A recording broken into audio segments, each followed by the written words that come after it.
今日會拆解 Baby Monster 3種高音攻擊感。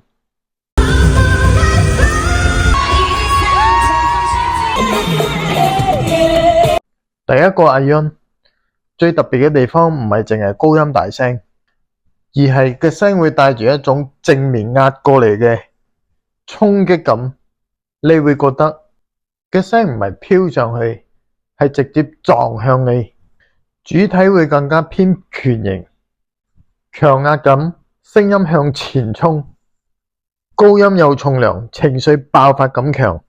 但係有啲爆發位，你又會聽到刀型嘅鋒利感，尤其有啲咬字壓縮感會突然 sharpen， 你甚至有種情緒被刺一下嘅感覺。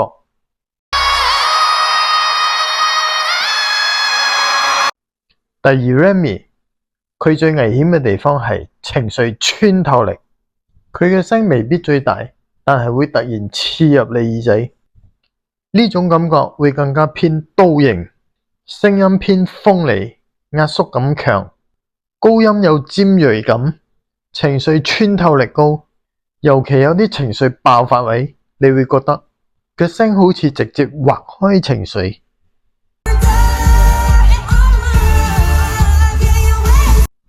第三 Rora 佢最特別嘅地方就係把聲有種氣氛感，佢唔會第一下撞過嚟，而係慢慢包住你，呢種會更加偏豐盈，空氣流動感，情緒擴散感，聲音會慢慢滲入耳仔，氣氛感強，有時未去到最高音，情緒已經開始擴散開。